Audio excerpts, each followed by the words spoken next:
সত্যর কাছে পৌঁছালো এবং গোলামকে তুলে দিল রাজ পুলিশ অফিসারের হাতে।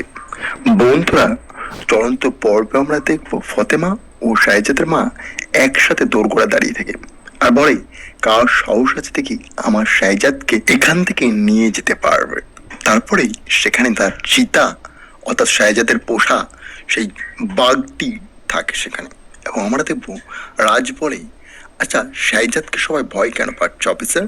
তখনই কনস্টেবল অফিসার জাহাঙ্গীর বলে, স্যার খুব বড় লেভেলে গুন্ডাও আর ও একটা বড় লেভেলের মাফিয়া প্লাস বিজনেসম্যানও, কোটি কোটি টাকা কামিয়েছে, তাই যখন যা চাই তাই করতে পারে।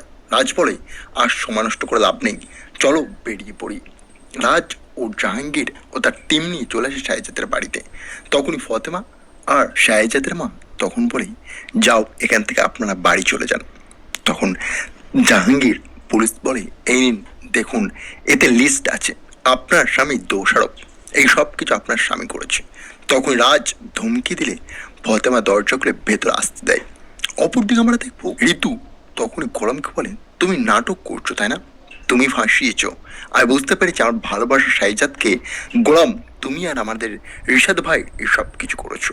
তখনই হ্যাঁ বলে গোলাম আর বলে, ওই ভিডিওটা আমার। তখনই ঋতু সঙ্গে সঙ্গে কল লাগায় আর বলে, শাহজাদ, ও শাহজাদ তুমি এদিকে আসো। আর শাহজাদের ফোন করলেই এদিকে শাহজাদ গভীর চিন্তায় মগ্ন, সে বুঝতে পারে না কে সব করছে। শাহজাদ ফোন ধরে বলে, কি হয়েছে কি, তুমি আমার এই টাইমে ফোন করে